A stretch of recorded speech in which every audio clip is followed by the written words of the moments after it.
Good morning. Today is Sunday, the 10th of September, and it's quite early, so I cannot talk too loud. So this is what happened last night. I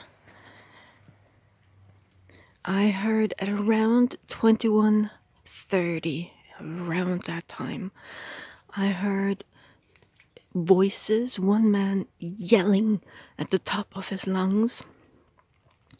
And then I heard a crash from what I thought was a window. And then more voices, and I saw things being thrown from one of the balconies in our building. So I called the police immediately.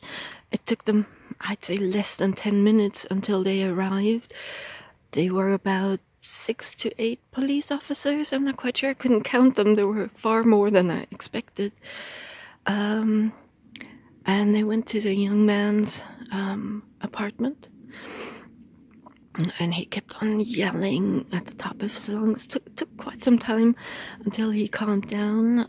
Then an ambulance arrived to take him to a specialist mental health clinic. But anyway, this was the carnage. This is where my car is parked now. And this is where it was parked. And as you can see, the young man had decided to throw all kinds of things from his balcony. Like a clothes dryer and some sticks. And this is where my car was parked, right underneath that a clothes dryer. It was the red balcony where he threw things from. So the windows are intact. So I assume he didn't throw anything from the windows. You see some ceramic pots right there, plant pots. So I assume he smashed up something there. Anyway, that was quite weird.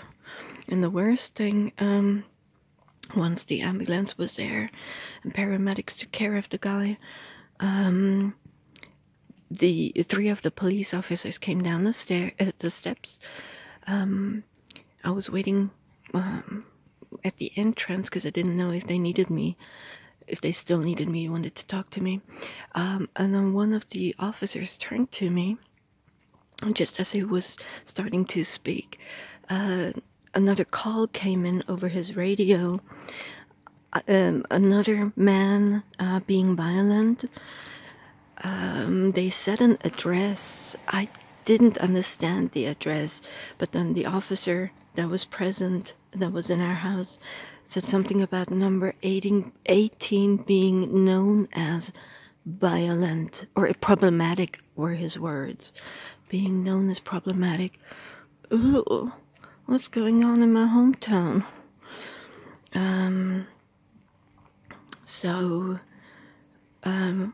One of the other 2 guys that were with him got the rest of the team, and they left immediately.